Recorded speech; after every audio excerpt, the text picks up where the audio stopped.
All right, so today we're going to be looking at something pretty wild. We're talking electronics, but not the kind we're used to. Yeah, like forget silicon and all of those complex chips. Right, our sources are pointing to something totally different.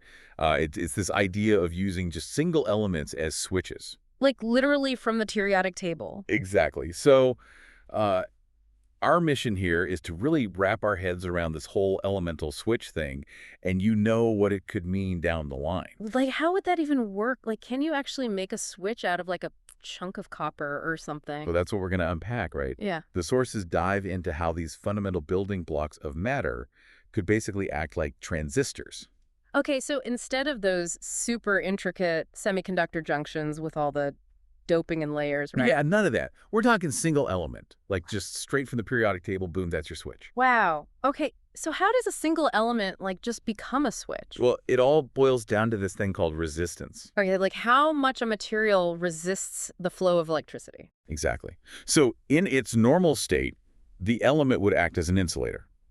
High resistance blocking the flow. Mm. But then by applying a specific voltage, You can like force it to change. you got it. Yeah.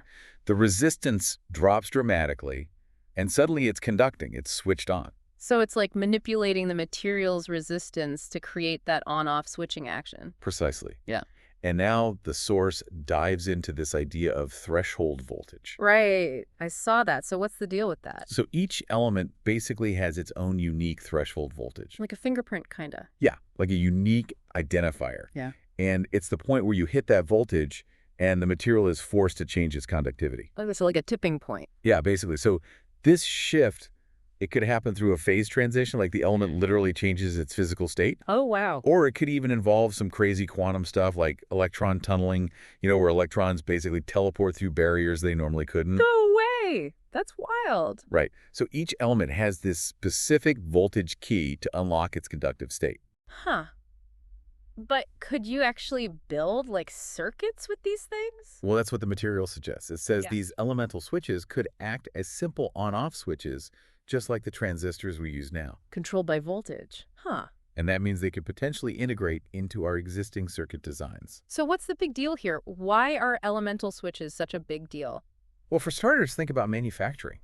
All that complex doping we do with semiconductors, all the layering, the precise fabrication. It's a super intricate process. Right, and expensive. Hmm. But with elemental switches, it could potentially be way simpler. You're basically using the element as is. Oh, I see. So it could revolutionize how we make electronics? Possibly. And then there's the energy usage. Right, because simpler devices should be more energy efficient. Exactly. The sources suggest that using these elemental switches could lead to inherently simpler and thus more efficient electronics overall. Huh, that's pretty amazing. It's like we're going back to basics, using the elements themselves to build our technology. Right. And it makes you wonder if this could be a complete game changer for how we design and build electronics in the future. Yeah, like what if everything from our phones to our computers could be powered by these simple elemental switches? It's a pretty mind-blowing concept. So to sum it all up, we've been talking about this idea of using single elements as electronic switches. We call them elemental switches. And they have the potential to really simplify manufacturing and boost energy efficiency by tapping into their natural resistance and unique threshold voltages. Exactly. Instead of all the complicated stuff we do with semiconductors, we could just be using the elements as is. Harnessing their fundamental properties. Now, here's something to think about. If we could pull this off and actually transition to elemental switches, how do you think that would change the devices we use every day? And what completely new technologies could emerge from having these simpler building blocks. It's really exciting to think about. Absolutely. Well, that's our deep dive for today. Thanks for joining us.